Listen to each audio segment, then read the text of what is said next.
میں آپ کو اس وقت پوری ذمہ داری کے ساتھ دنیا اور آخرت کی کامیابی کی چابی دے کر کے جا رہا ہوں. صرف یقین کی ضرورت ہے, یقین کی ضرورت ہے. سورہ فاتحہ کیا ہے؟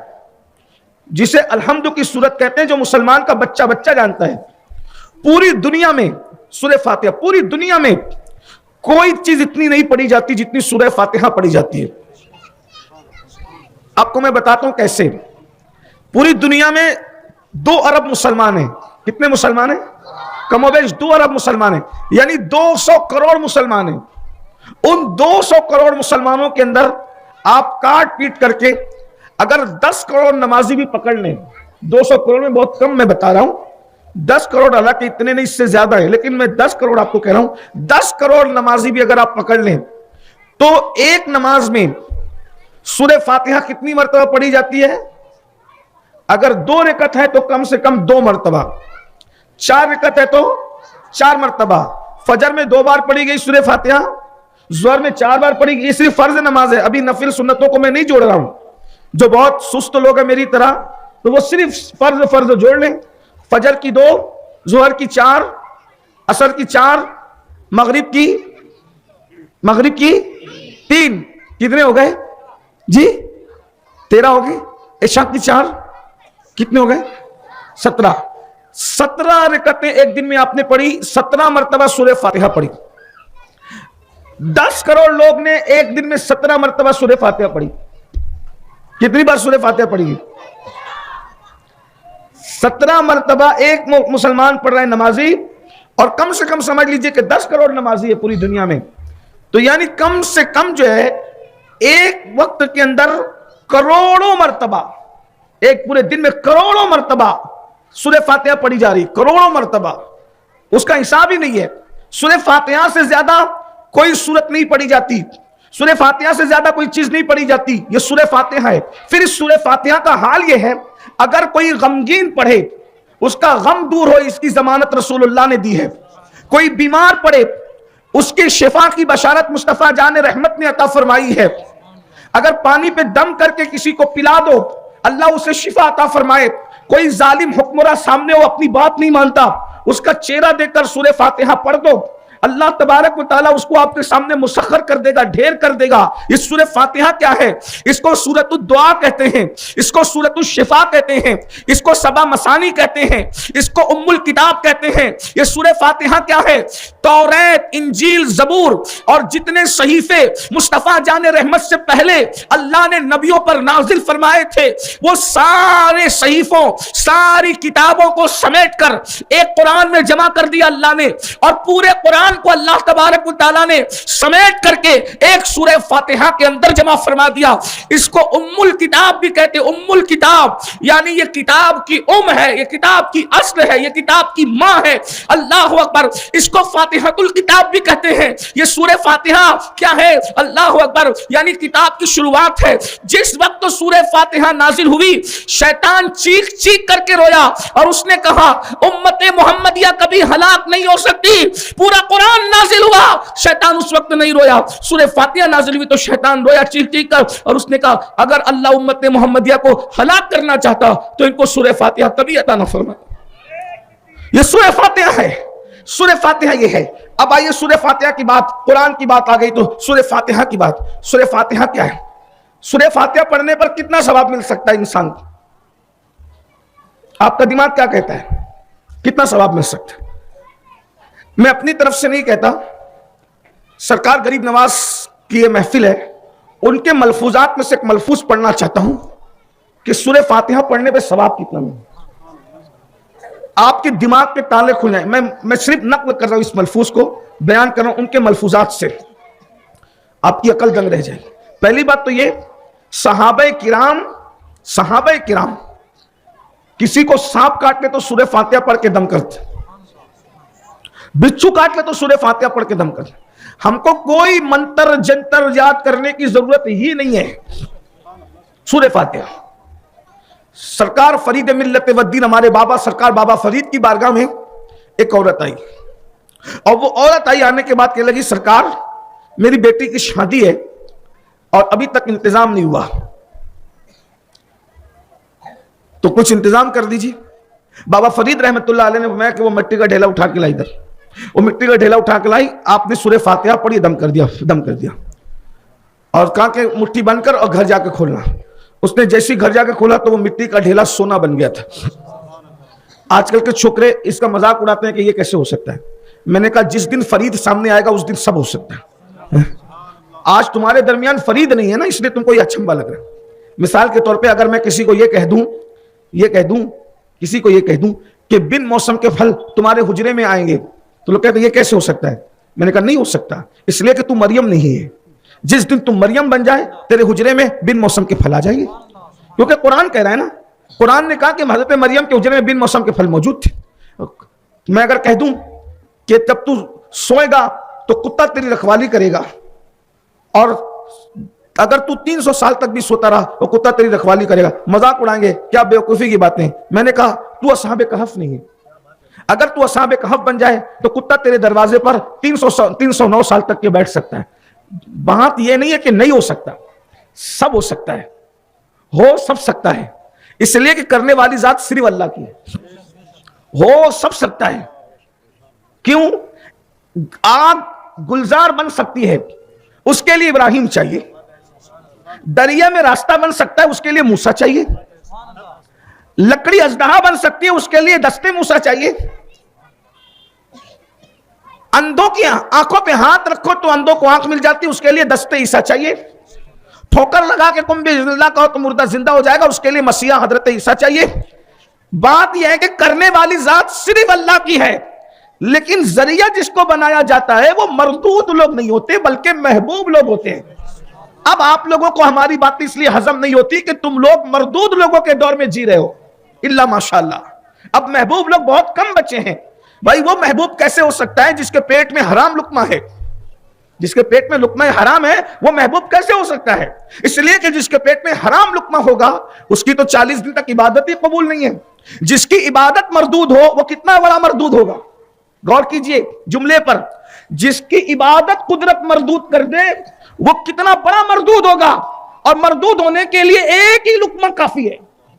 انسان کو مردود بنانے کے لیے ایک ہی حرام کا لقمہ کافی ہے کہ وہ مردود، جب اس کی عبادت مردود ہو رہی ہے تو وہ محبوب کیسے ہو سکتا ہے؟ ایک لقمہ کھایا حرام کا، اب بتاؤ کیا کھا رہے ہو؟ سود کے پیسے لیتے ہو، سود دیتے ہو، چوری کر کے کھاتے ہیں لوگ، رشوت لیتے ہیں، رشوت دیتے ہیں۔ رشوت لینا رشوت دینا تو کوئی بات ہی نہیں رہ گئی۔ نشہ بیچتے ہیں، نشہ خریدتے ہیں، یہ سب حرام ہے۔ بتائیے نا، مردود لوگوں کی جس کی عبادت مردود ہے وہ محبوب کیسے ہو سکتے؟ صرف محبوب بن کر دیکھ سورہ فاتحہ کی تاثیر کیا ہے۔ جس زبان پر گالی ہوگی وہ زبان محبوب کیسے ہو سکتی؟ کیونکہ سرکار غریب نواز رضی اللہ تبارک و تعالیٰ نے ارشاد فرماتے ہیں جس نے کسی مسلمان کو گالی دی مرتے وقت اس کی زبان پہ کلمہ طیبہ نہیں آ سکتا، نہیں آئے گا موت کے وقت۔ میری مائیں اور بہنیں موجود ہیں، کتنی گندی گندی گالیاں عورتیں اپنی بیٹیوں کو دیتی ہے۔ وہ گالیاں دے کر مائک پہ دکھانے کا وقت نہیں ہے، لیکن سب سمجھتے ہیں کہ ہمارا معاشرہ کدھر جا رہا ہے، ہمارا شہر کدھر جا رہا ہے، ہمارے محلے کدھر جا رہے ہیں۔ گالی سیکھنے کے لیے ہمارے بچوں کو گندگی کے اڈوں پہ جانے کی ضرورت نہیں ہے۔ باپ اتنی گندی گالی دیتا ہے کہ اگر ہاتھ میں شریف آدمی کے ہاتھ میں لقمہ ہو تو منہ میں نہ جا سکے۔ اللہ جانتا ہے میں سچی سچی بات کروں آپ کے سامنے۔ ایک مرتبہ میں رستے سے جا رہا تھا، کسی محلے سے، محلے کا نام نہیں لوں گا، کسی بچے نے اتنی گندی گالی دی، اتنی گندی گالی دی، میں دعوت میں جا رہا تھا، میں کھانا نہیں کھا سکا، مجھے بڑا صدمہ ہوا، اور میں نے کئی برسوں کے بعد گالی سنی تھی تو میرا بدن لرز گیا۔ ایسی گندی گالی، کسی کو کتا بلّا کہہ دو نا، یہ گالی ہے اسلام میں۔ یعنی کسی انسان کو کتا بلّا کہہ دیا یہ گالی ہے۔ ایسی گالی دینے والے کی زبان پہ کلمہ نہیں آئے گا، جو ماں بہن تولتے ان کی زبان پہ کلمہ کب آئے گا؟ میں تو نمازیوں کو بھی گالی دیتے دیکھ رہا ہوں ہمارے یہاں معاشرے کے اندر، حاجیوں کو بھی گالی دیتے دیکھ رہا ہوں، دینداروں کو بھی گالی دیتے ہو۔ گالی دیتے کیوں ہو؟ اسلام میں گالی نہیں ہے۔ ایک صاحب نے ایک صحابی کو گالی دی، حضور علیہ السلام نے فرمایا، اب گالی کیا تھی بھائی؟ میں وہ گالی آپ کے سامنے بیان کروں، آپ کو حیرت ہوگی کیا گالی تھی۔ ایک صاحب نے ایک صحابی کو کہا، او ختنہ کرنے والی کے بیٹے۔ غور کیجیے، یہ گالی ہے، اسلام میں گالی ہے یہ، ہے نا؟ لیکن عبرت کے لیے کہہ رہا ہوں، جنہوں نے کہا تھا میں ان کے لیے نہیں کہہ رہا ہوں کہ یہ گالی ہے، لیکن گالی کی جو تعریف ہے وہ یہ ہے کہ کسی کو اس کی عظمت سے گرا کر کے کہنا یہ گالی ہے۔ جیسے انسان کو بندر کا تو گالی ہو گئی، انسان کو کتا کا تو گالی ہو گئی, انسان کو سور کا تو گالی ہو گئی, لیکن اگر سور کو سور کا تو گالی نہیں ہوگی. اس کا مطلب منصب سے کسی کو ہٹا دیا تو یہ گالی. اس معنی میں کہہ رہا ہوں, میری بات یاد رکھنا. اور ایک صاحب نے بزرگ نے ایک صاحب کو گالی دی, سے اعتبار سے ان کا منصب وہ نہیں, ظاہر سی بات ہے منصب صحابیت, پھر منصب صحابیت, ولایت اور قطبیت سب نیچے رہ جاتی, صحابیت وہ منصب. ارے کیا منصب ہے صحابیت کا, منصب کیا ہے, اللہ اکبر, کیا مرتبہ ہے اصحاب کا. میرے بھائیوں, جنہوں نے اپنی ماتھے کی آنکھوں سے رسول اللہ کو ایک نظر دیکھا وہ صحابی ہو گئے, اور آقا نے فرمایا ان پر جہنم کی آگ حرام ہو گئی, اور ان میں اتنا اثر پیدا ہو گیا کہ اب ان کو بھی جو ایمان کی حالت میں دیکھ لے اس پر بھی جہنم حرام ہو. یعنی صحابہ کی زیارت بھی جہنم سے بچانے والی ہے. یہ صحابہ ہے حضور اکرم صلی اللہ علیہ وآلہ وسلم کے صحابہ. ہائے ہائے. اور ایک بات یہاں یاد آ گئی, اور حضرت عارف رومی کہتے ہیں یک ساعت صحبت با اولیاء, عارف رومی کہتے ہیں یک ساعت صحبت با اولیاء بہتر از 100 سالہ طاعت بیریا. ایک لمحہ ولی کی صحبت میں جو بیٹھ گیا اس کو 100 سال کی طاعت بیریا سے زیادہ ثواب عطا کیا جاتا ہے. بھائیو, جو ولی کے ساتھ ایک سیکنڈ بیٹھ جائے 100 سال کی عبادت نہیں, اطاعت بیریا جو 100 سال کی ہے اس سے زیادہ اس کو اجر عطا کیا جاتا ہے. ارے ولی کیا ہے, نبی کی نالین پر جو مٹی بیٹھی ہوئی ہے اس کے برابر بھی اولیاء اپنے آپ کو نہیں سمجھتے. جب ولی کے ساتھ بیٹھنے والے کا یہ مقام ہے بہتر از 100 سالہ طاعت بیریا, تب اس صدیق اکبر کا مقام میں کیسے بیان کروں جو رسول اللہ کے ساتھ بیٹھا کرتے تھے, اور صرف بیٹھا نہیں کرتے تھے بلکہ وہ تو آج بھی مصطفیٰ کے ساتھ لیٹے ہوئے ہیں. ارے ولی کے ساتھ جو بیٹھ جائے اس کا یہ مرتبہ ہے, جو مصطفیٰ جان رحمت کے ساتھ قیامت تک لیٹ جائے اس کا مرتبہ کون بیان کرے؟ یہ وہ لوگ ہیں. تو ایک بزرگ نے کہہ دیا او ختنہ کرنے والی کے بیٹے ہیں, انہوں نے حضور سے شکایت کر دی. آقا نے جواب کیا تھے جاہلیت کے دور کی عادتیں تم میں اب بھی موجود ہے. یعنی گالی دینا یہ مسلمان کا کام نہیں ہے, کیونکہ جاہلیت کے دور سے مراد ان پڑھ نہیں لیا جاتا ہے, جاہلیت کے دور سے مراد عالم کفر لیا جاتا ہے. تو آقا نے کیا فرمایا, دور جاہلیت یعنی کفر کے زمانے میں جو لوگ گندے کام کرتے تھے وہ ابھی بھی تم لوگوں کے اندر باقی ہے. گالی دینا, یہ گالی دینا مومن کی شان, مومن گالی نہیں دیتا, مومن کی شان ہی نہیں. اور جو گالی دے مومن ہو کر اس کی زبان پہ کلمہ طیبہ مرتے وقت جاری نہیں ہوتا, اپنا نقصان ہے. بچوں کو گالی مت دو, سدھرو, سورو, تقریریں سنتے ہو بدلتے نہیں, بھیڑ اکٹھا کرتے ہو تبدیل نہیں ہوتے ہو, بدلو, کیونکہ قبر میں جانا ہے, مرنا ہے, اور مرتے وقت اس کی زبان پہ کلمہ نہیں آئے گا اس سے بڑھ کر کے بدنصیب کون ہوگا؟ جو کلمے کے بغیر مرے, جو کلمے سے محروم رہ جائے, جو معاذ اللہ کفر پر مرے, اس سے بڑھ کر بدنصیب کون ہوگا؟ میرے بھائیوں, ایمان پر جانے کی فکر کرو, کلمے کو پڑھتے پڑھتے جانے کی فکر کرو. بلکہ یہ بھی یاد رکھنا, آج کل تو لوگوں کا تقیہ کلام ہے, وہ سب کو گالی دے دے کر ہی بات کرتے ہیں, اور لوگ کہتے ہیں فلاں کا تقیہ کلام گالی ہے. یاد رکھنا, جو جملے آپ زندگی میں جتنا زیادہ بولتے تھے مرتے وقت وہی زبان پہ جاری ہوگا. ایک بزرگ نے لکھا کہ ایک بڈھا مر رہا تھا, اس نے زندگی میں کبھی کلمہ نہیں پڑھا, اچھی بات نہیں کی, وہ لیمو کا کاروبار کرتا تھا, 2 روپے کا لیمو, 4 روپے کا لیمو, 2 روپے کا لیمو, 4 روپے, وہ یہی مرتے وقت سکرات میں کہہ رہا ہے. اس کو لوگ کلمے کی تلقین کرتے ہیں, کلمہ نہیں آیا. فقیہ ابو اللہ سمرقندی لکھتے ہیں ایک مر رہا تھا, مرنے والا مرتے مرتے کہہ رہا تھا حمام والی کتنی اچھی تھی, حمام والی کتنی اچھی, حمام والی کتنی اچھی, مرتے مرتے حمام والی کتنی. لوگ حیران تھے, یہ کیا قصہ ہے بھائی حمام کا؟ یہ آسان نہیں ہے. دنیا میں بات سمجھ کے کرو, محتاط کرو, سوچ کے کرو. مرتے وقت وہی زبان پہ آئے گا بھائی, وہی آئے گا زبان پہ جو زیادہ بولتے ہو. آدمی کو جب بے ہوش کرتے نا, بے ہوش کرتے, کبھی تجربہ کر کے دیکھ, بے ہوشی کے وقت انسان جو سوچتا ہے وہی بولتا ہے. بے ہوش کرنے سے پہلے جو زبان پر آتا ہے وہی بولتے بولتے وہ ہوش میں آتا ہے. یہی تو بات ہے, جو کرتے ہوئے سو گے وہی کرتے ہوئے اٹھو گے, جو کرتے ہوئے مرو گے وہی کرتے ہوئے اٹھو گے. اس لیے اچھی اچھی باتیں کیا کرو تاکہ قبر سے اٹھو تو کلمہ پڑھتے اٹھو, درود پڑھتے اٹھو, ذکر رسول کرتے اٹھو, ذکر مصطفیٰ جان رحمت صلی اللہ علیہ وآلہ وسلم کرتے اٹھو. میں سو جاؤں یا مصطفیٰ کہتے کہتے, کھلے آنکھ صلی اللہ کہتے. کچھ لوگ کہتے ہیں ہمارا کون کیا بگاڑ سکتا ہے؟ بھائیو, کسی کا کوئی کچھ نہیں بگاڑتا, لیکن اللہ کی پکڑ سکتا ہے. ان بطش ربک لشدید, تیرے رب کی پکڑ بڑی سخت. اچھی بات کرو, غیبتیں نہ کرو, چگلیاں نہ کرو, کسی کی برائی نہ کرو, ورنہ مرتے وقت تو کسی کی برائی زبان پہ آئے گی تو کیا ہوگا. تو ایک شخص فقی نے لکھا ہے, فقی ابو بڑے آدمی ہیں, انہوں نے لکھا تقریباً آج سے میری اپنی معلومات کے مطابق 1200 سال یا 1100 سال پہلے کے بزرگ فقی ابو اللہ سمرقندی رحمۃ اللہ, 3ری-4 صدی کے یہ بزرگ ہیں, بڑے آدمی. فقہ حنفی کی تعریف مکمل نہیں ہو سکتی جب تک کہ فقی ابو اللہ سمرقندی کا ذکر نہ ہے. اتنا بڑا فقی ہے, اور جتنا بڑا فقی ہے اتنا ہی بڑا محدث ہے, جتنا بڑا محدث ہے اتنا ہی بڑا صوفی ہے. اس لیے فقی سے مجھے بہت پیار.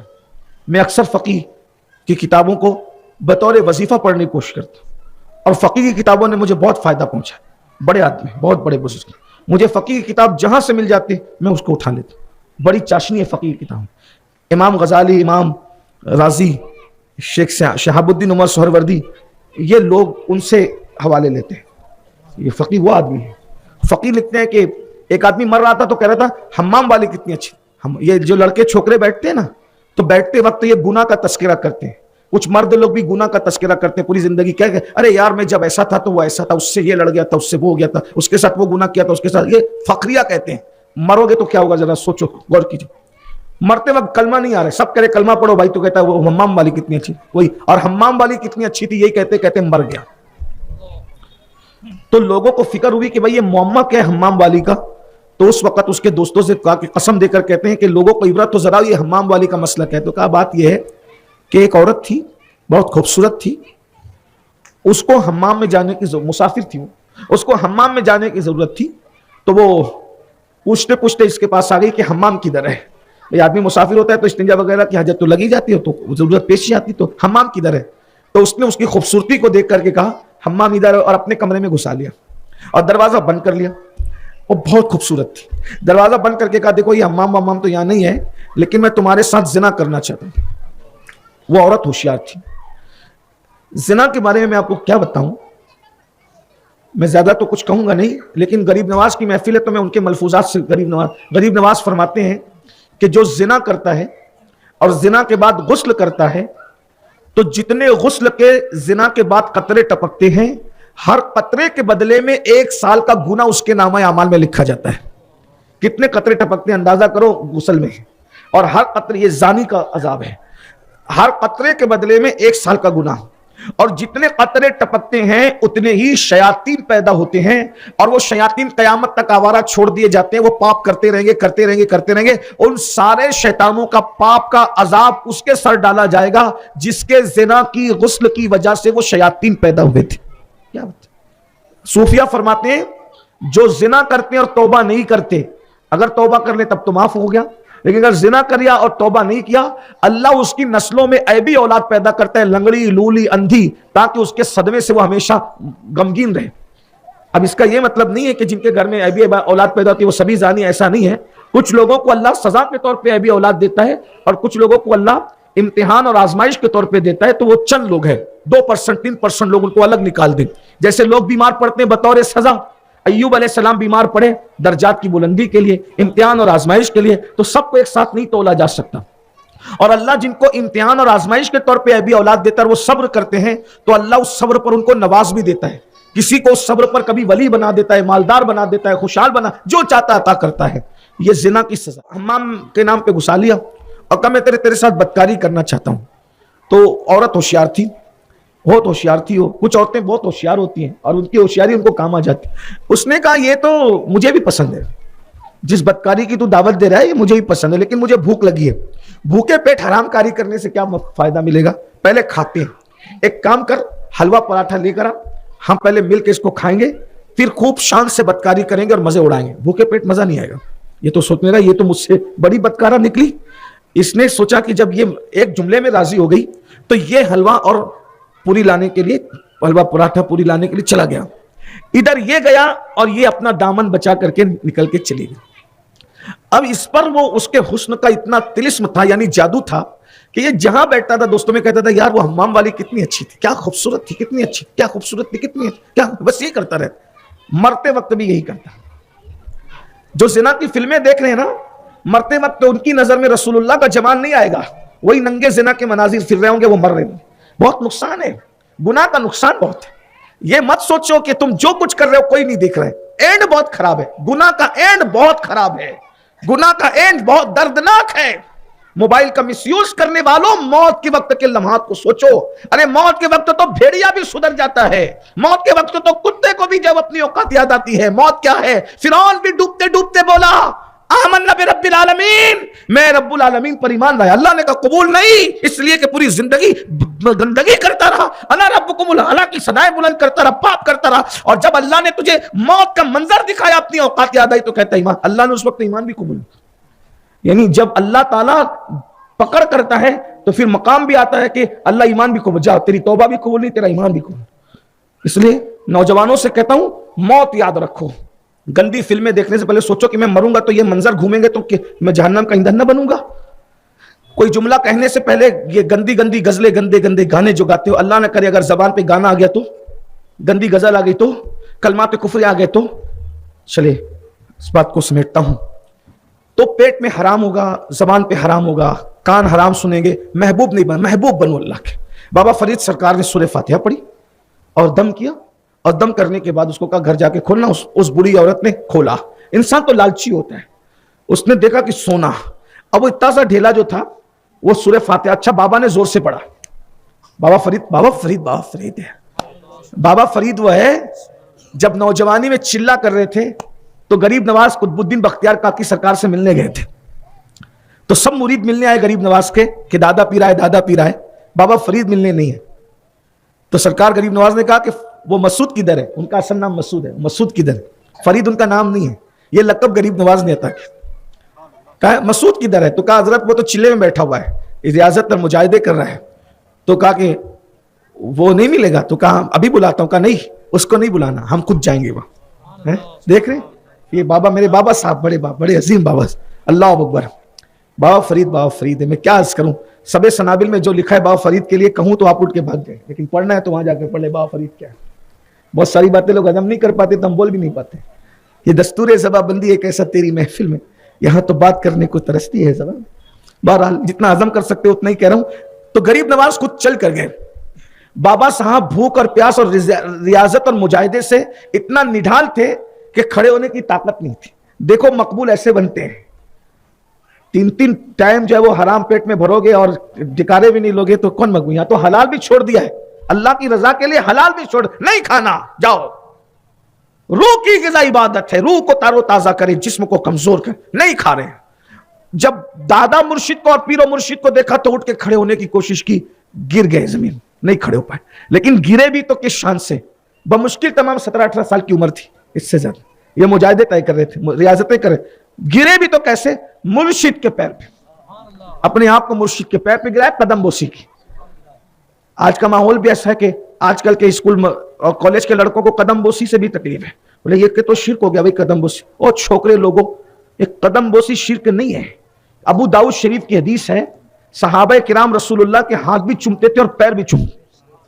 سجدہ کرنا حرام ہے, پیر چومنا حرام نہیں. لیکن اب اسکول کے لڑکوں کو کون سمجھے, یہ بیچارے رہتے ہی گڑبڑ کے ماحول میں تو گڑبڑی والی بات کرتے. پڑھا لکھا آدمی جو ابو داؤد پڑھا ہے وہ تو ایسی بات نہیں کرے گا. بہرحال وہ قدم چومے مرشد کے اور دادا مرشد کے, اٹھنے کی طاقت نہیں تھی. تو سرکار غریب نواز نے کہا بابا کتب اس کا معاملہ کیوں آپ نے لیٹ کر تاخیر کر رکھا ہے, اس کو نواز دو نا. تو غریب نواز کہتے ہیں نواز دو نا, تو اب مرشد کے سامنے کیا نوازیں, سرکار آپ ہی کرم کر دیں. تو ایک بازو پکڑ کے غریب نواز نے اٹھایا اور دوسرا بازو پکڑ کے بابا قطب الدین بختیار کاکی نے اٹھایا. دونوں پکڑ کے اٹھا رہے تھے اور ولایت کی منزل پر پہنچا رہے ہیں. سرکار فرید پاک فرماتے ہیں نفلی عبادتوں سے وہ مقام نہ ملا جو دونوں نے بازو پکڑ کے اٹھایا تو اس مقام پر پہنچا.